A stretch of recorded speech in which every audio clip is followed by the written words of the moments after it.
Excellencies, ladies and gentlemen, a very good morning to all of you. Thank you for attending the 22nd edition of the SLD. This is my first SLD as the Defense Minister of Singapore. I've attended various editions of the SLD in my previous capacities, and it's good to be back here to reconnect with old friends and make some new ones. SLD has continued to grow. We have more than 40 ministerial level representatives, over 40 chiefs of defense forces, senior defense officials from around 47 countries. This is a positive testimony to the value of SLD as a platform for open and frank dialogue to secure peace and avoid conflicts. From the numerous conversations I've had this SLD, there are two common themes that have stayed with me. The first is that there's been a shift in how we conceive security. While we used to conceive security challenges in terms of conflicts in geographical locales, there is now a strong sense that the security of different regions are intertwined by challenges that cross boundaries, such as the security of our supply chains, countering disinformation, and protecting the security and integrity of our cyber infrastructure. The second is about the rules-based order and how international laws and norms are important in preventing conflict. Yet, as we speak, this order is fraying.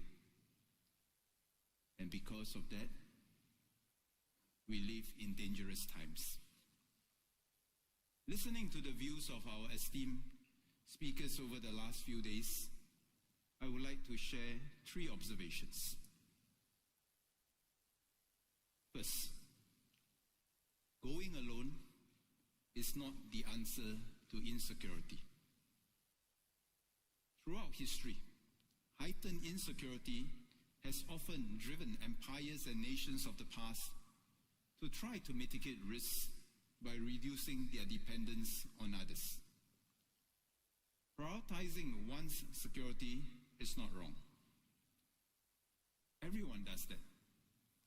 However, this quest must be pursued alongside a firm commitment to international laws and norms, which set the rules of what is acceptable state behavior. If there is no trust that countries will act in accordance to these rules, then the quest for one's security could easily lead to greater insecurity in others. We would then fall into a vicious spiral where attempts to overcome one's insecurity begets greater insecurity. My security first should not become my security only. Otherwise, we all fall victim of the prisoner's dilemma, where the pursuit of self-interest leads to less ideal outcomes, both individually and collectively. This applies not only to the military domain, but to all forms of security. Economic insecurities mirror military insecurities. Malaysian Prime Minister Datuk Sri Anwar Ibrahim made a similar point yesterday. When trade falters, the consequences ripple far beyond any one region. Economic insecurity, be it widening domestic inequalities, inability to secure one's economic lifelines, or to achieve economic growth through fair economic competition, can all combine to heighten the risks of military conflict. History has numerous examples of countries and empires pursuing aggressive expansionism to secure trade routes and economic resources as a response to domestic economic insecurity. We live in an increasingly dangerous world now, Not unlike almost a century ago, where economic insecurities during the Great Depression led to beggar-thy-neighbor policies, which historians would argue contributed to the expansionist and irredentist foreign policies that eventually culminated in World War II. Competition and cooperation are not mutually exclusive. The greater the competition, be it in the security or economic domains, the more we need guardrails to ensure that competition does not descend into conflict. These guardrails include commitment to resolve dispute peacefully and in accordance to international laws, channels of communications so that we remain open to de-escalation and confidence-building measures to reduce the risk of miscalculations. Take Singapore and Malaysia, for example. In 2003, Malaysia initiated international arbitration under UNCLOS against Singapore over disagreements about our reclamation works. Both sides respected the International Tribunal for the Law of the Sea's direction to conduct a joint study of the impact of the reclamation works. Both countries managed to reach an amicable settlement. While the issue began with acrimony, the warmth and civility between the negotiating teams led to an amicable resolution. Today, Singapore and Malaysia continue to have our differences, but as Dato Sri Anwar has said, we have continued to deepen our cooperation, and the Johor-Singapore Special Economic Zone is a different kind of border defined not by division, but by a shared, united by a shared purpose. It is in our common interest, therefore, to ensure that these guardrails remain relevant to all and build new guardrails to manage emerging security challenges. Next, international cooperation starts with domestic confidence.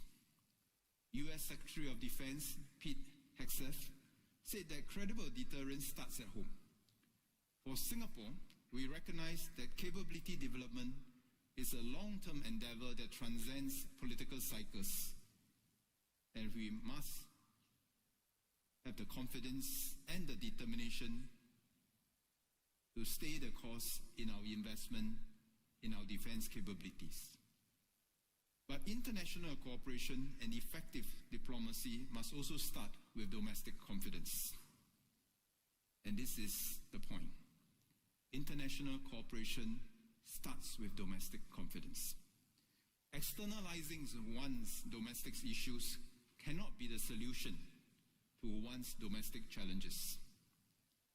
On the other hand, domestic cohesion, policy coherence, and leadership continuity enable countries to build credibility, and it is easier to work and negotiate with a credible partner.